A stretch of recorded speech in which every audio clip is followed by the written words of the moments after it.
Bismillahirrahmanirrahim. Assalamualaikum warahmatullahi wabarakatuh. Baik, insya-Allah untuk kelas matematik hari ini kita akan belajar tajuk anggar nombor. Kita nak menganggar nombor untuk satu kumpulan objek berdasarkan kumpulan objek yang lain. Okey, jom kita tengok kat sini.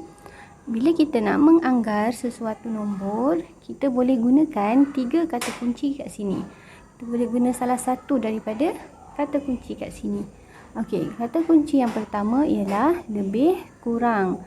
Kata kunci yang kedua ialah lebih daripada, dan yang ketiga kurang daripada. Okey, daripada ketiga-tiga kata kunci ni, kita akan gunakan salah satu bergantung kepada situasi. Okey, jom kita tengok contoh yang ada dalam buku teks kita. Gambar rajah yang pertama. Kat sini dia kata ada lebih kurang separuh lagi keropok lekor di dalam bekas. Okey, ada 2 bekas kat sini. Bekas yang pertama dia tulis ada 200 keropok lekor. Dan bekas yang kedua ni dia kata lebih kurang separuh.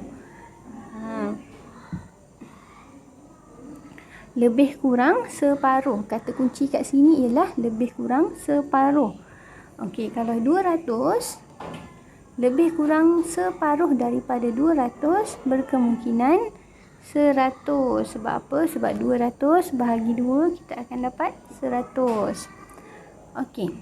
Untuk anggaran ni, jawapan yang kita berikan tu bukanlah satu nombor yang tepat yang mewakili gambar tersebut, tapi ia sekadar anggaran.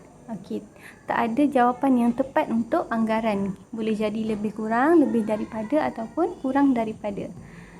Okey, berdasarkan gambar tadi, kita tengok soalan kat sini. Dia kata anggarkan keropok lekor di dalam bekas itu. Okey, murid pertama ni dia kata saya anggar kurang daripada 200. Betul tak dia kata kurang daripada 200? Betul lah. Sebab apa? Sebab bekas yang pertama kat sini 200. Jadi kita boleh nampak sendiri kat sini jumlah keropok lekor yang ada dalam bekas ni adalah kurang daripada 200. Dia bukan lebih daripada 200. Jadi kita boleh sebutlah kurang daripada 200. Okey, murid kedua ni pula dia kata saya anggar lebih daripada 100. Dia kata lebih daripada 100. Sebab apa dia anggar lebih daripada 100?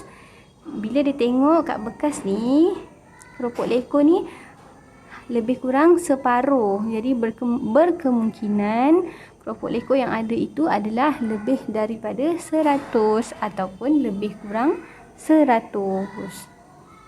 Okey, kedua-dua anggaran ni betul. Kita tak boleh kata sesuatu anggaran tu salah, melainkan dia betul-betul bertentangan dengan gambar rajah. Contohnya kalau dia kata saya anggar lebih daripada 200.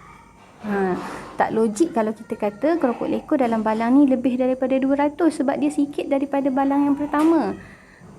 Jadi kita kena buat anggaran secara logik. Okey, kita tengok pula contoh yang kedua. Okey, kat sini ada dalam balang pertama kat sini dia kata ada 50. Ada 50 gula-gula dalam balang pertama kat sini. Dan balang kedua ni dia anggarkan lebih kurang 100. Sebab apa dia kata lebih kurang 100? Kita boleh tengok untuk balang yang pertama gula-gulanya lebih kurang separuh balang. Untuk balang yang kedua ni gula-gulanya penuh. Penuh satu balang. Jadi kalau 50 tambah 50 kita akan dapat 100.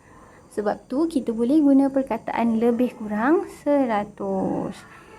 Okey, dia tak akan jadi kurang daripada 50 sebab dia lebih banyak daripada balang yang ini. Okey ya, kita tengok pula 2B. Okey, untuk bekas yang pertama dia kata ada 100. Ada 100 blok dalam bekas yang pertama ni. Kita tengok pula bekas yang kedua. Apa anggaran yang kita boleh buat? Okey, anggaran yang kita boleh buat ialah kurang daripada 100. Mestilah dia kurang daripada 100. Kita boleh tengok sendiri. Kalau yang ni 100, yang ni ada sedikit. Jadi kurang daripada 100. Apa lagi anggaran yang kita boleh buat? Anggaran yang kita boleh buat lebih kurang 50. Boleh tak kita nak sebut lebih kurang 50? Boleh. Sebab apa? Sebab kita boleh anggarkan dia separuh daripada apa yang ada dekat gambar yang pertama kat sini. Okey. Kita tengok lagi contoh yang seterusnya. Ada satu kumpulan bangau dalam kolam. Okey, kat sini ni kumpulan pertama. Dan yang belah sini kumpulan yang kedua. Dia kata kumpulan pertama ni ada 50 ekor. Berapa anggaran yang kita boleh buat untuk kumpulan yang kedua kat sini? Okey, ingat kata kunci tadi yang kita perlu guna sama ada lebih kurang, kurang daripada ataupun lebih daripada. Kat sini apa anggaran yang kita boleh buat? Dia lebih daripada 50. Okey, kita boleh juga cakap anggaran untuk gambar yang kedua kat sini dia kurang daripada 100. Sebab apa? Okay, kita cuba tengok saiz kat sini. Kita bandingkan dengan yang sebelah.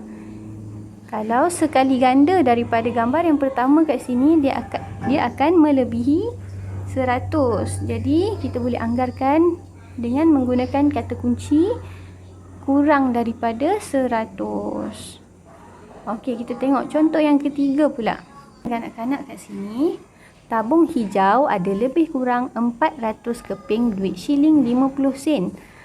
Tabung yang pertama kat sini warna hijau ni ada lebih kurang 400 keping. Kat sini pula dia cakap tabung kuning ada lebih kurang 200 keping duit shilling 50 sen. Yang kuning ni pula ada 200. Yang pertama ni ada 400. Yang ketiga kat sini ada 200. Sekarang kita nak bincangkan bilangan anggaran duit shilling 50 sen di dalam tabung merah. Okey, ni tabung merah lah ni. Kita nak anggarkan tabung yang kat tengah-tengah ni. Kalau yang depan ni 400, yang belakang ni 200, berapa anggaran yang kita boleh buat? Okey, antara 400 dan 200. Apa yang kita boleh fikirkan ialah lebih kurang 300. Sebab apa 300? Kita boleh tengok. Tabung yang kedua ni dia lebih rendah daripada tabung hijau tetapi lebih tinggi daripada tabung kuning. Jadi maksudnya dia berada tengah-tengah di antara kedua-dua tabung yang di depan dan di belakangnya.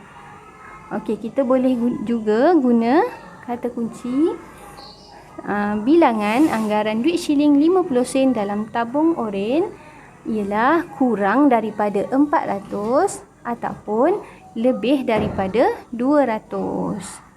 Okey, kita akan bandingkan dengan dua tabung yang kita dah tahu jumlahnya. Okey, kita cuba soalan cuba jawab kat sini. Anggarkan bilangan. Gunakan lebih kurang, kurang daripada atau lebih daripada. Kita tengok yang A kat sini, dia kata ada 10. Anggaran untuk gambar yang kat sebelah dia berapa? Kita boleh anggarkan guna perkataan lebih daripada sebab kita boleh nampak dia lagi tinggi daripada yang kat sini. Jadi anggaran untuk gambar kat sini ialah lebih daripada 10. Okey, tengok pula gambar kuih kat B ni. Okey, untuk talam pertama dia kata ada 100. Talam yang kedua kita boleh nampak lebih kurang separuh daripada talam tu. Jadi kita boleh cakap lebih kurang 50 ataupun kurang daripada 100. Semua anggaran ni kita fikir secara logik. Kita bukan memberi jawapan yang tepat yang macam Mak Limah dah sebutkan tadi. Okey, itu saja tajuk untuk anggaran. InsyaAllah Mak Limah harap semua dapat faham dengan baik. Terima kasih. Assalamualaikum warahmatullahi wabarakatuh.